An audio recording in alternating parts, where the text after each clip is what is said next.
The mahogany-paneled conference room sat 40 stories above Manhattan, its panoramic windows offering a god's-eye view of the city below. Marcus Hawthorne stood before a large display screen, his tall frame casting a shadow across the faces of the most powerful people in the world. The screen before them showed a complex web of interconnected strategies, each strand representing years of careful planning. "Gentlemen," Hawthorne's voice cut through the silence, "today we review the culmination of decades of work." He gestured to the assembled group: Philip Bates, whose technology had reshaped society; Jorge Boras, who had toppled economies with a keystroke; Barry Link, whose financial empire touched every market; Martin Shaw, whose World Economic Council shaped global policy; and Georgia Shrub, whose political dynasty had served their cause for generations. The hologram shifted to display 5 pulsing nodes, each connected to dozens of subcategories.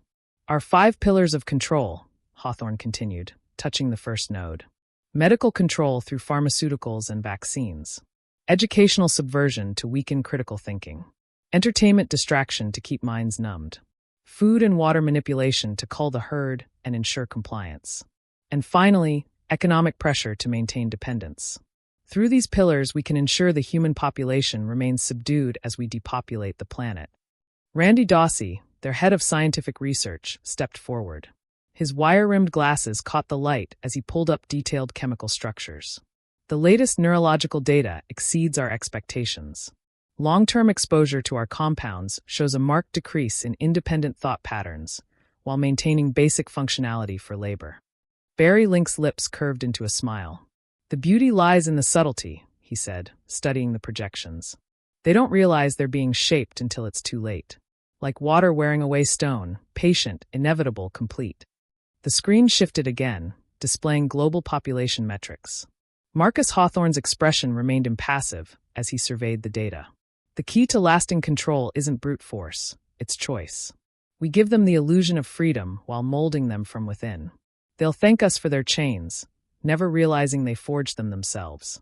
As the members nodded in agreement, a subtle alert flashed on Hawthorne's private display. Somewhere in the city below, the first pieces of their plan were being discovered. But they had prepared for this too. After all, what was the loss of a few pawns in a game centuries in the making? Randy Dawsey stepped forward, adjusting his wire-rimmed glasses.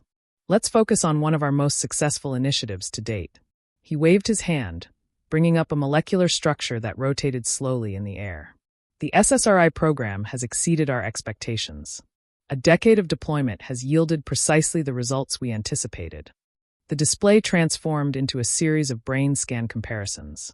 Long-term users show exactly what we engineered: diminished emotional range, reduced critical thinking capacity, and increased suggestibility.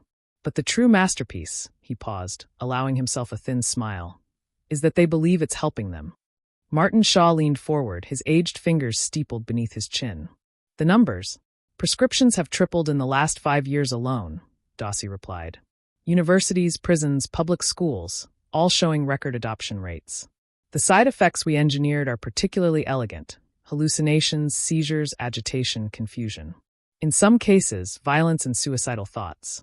All the mass shooting breakouts we have seen can be attributed to SSRI use. Each negative outcome only pushes more people toward our solution. The beauty of it," Barry Link interjected, "is the self-perpetuating cycle. Our entertainment subsidiaries create content that generates anxiety and depression. Social media algorithms amplify these feelings. The victims seek help, and our medical infrastructure guides them to SSRIs.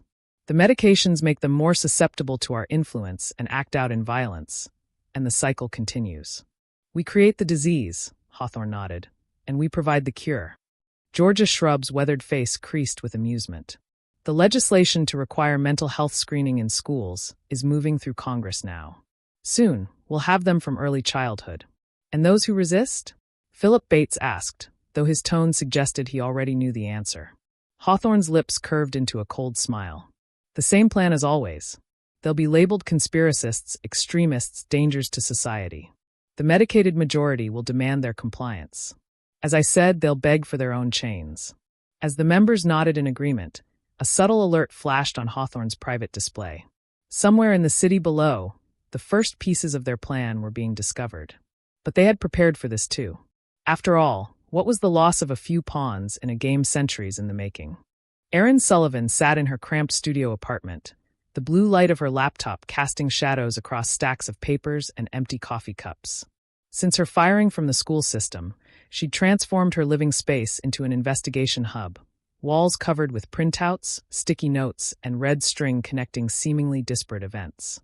Her eyes burned as she scrolled through the leaked Department of Education memo for the 100th time.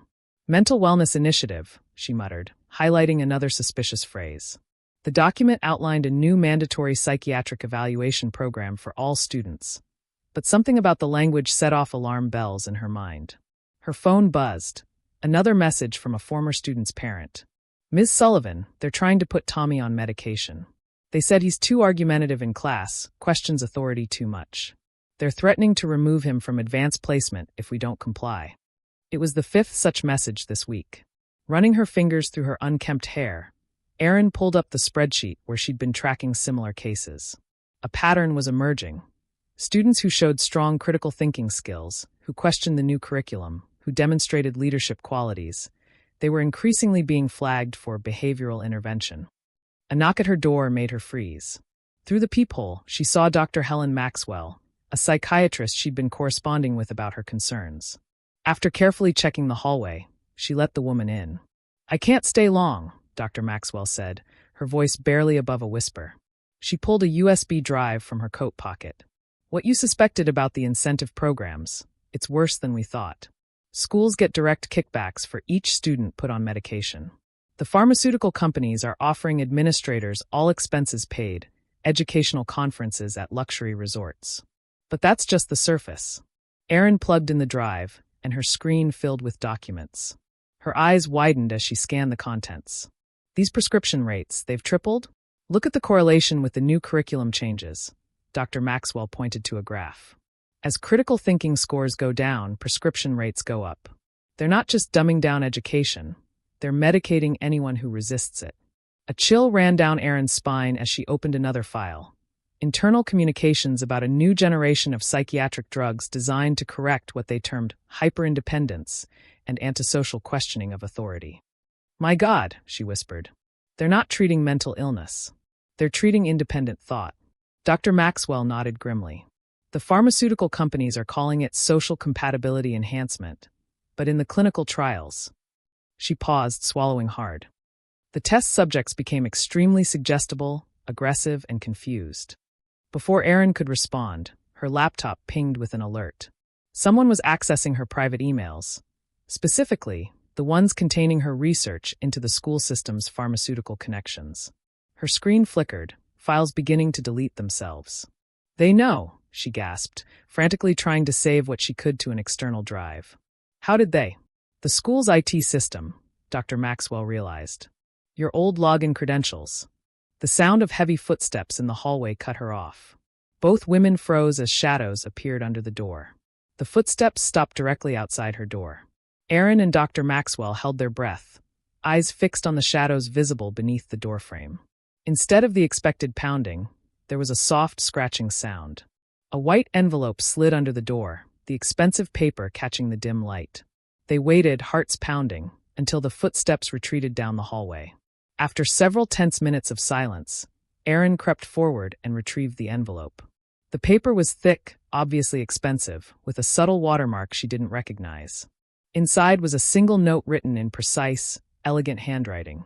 "Ms. Sullivan, your persistence has not gone unnoticed. There are matters we should discuss, things you need to understand about the bigger picture. Come to Pier 17, Warehouse 3B, tomorrow at midnight. Come alone. The truth you seek is more complex than you imagine. LF." Erin's hands trembled slightly as she handed the note to Dr. Maxwell. "LF. Lark Ferguson? The tech billionaire. This could be a trap," Dr. Maxwell whispered, studying the note.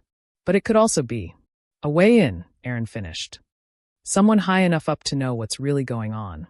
Through her window, the city lights twinkled innocently, giving no indication of the dark machinery working beneath its surface. The choice before her was clear: risk everything for answers, or remain safe but ignorant. Her laptop gave one final warning beep as the last of her files disappeared, as if making the decision for her.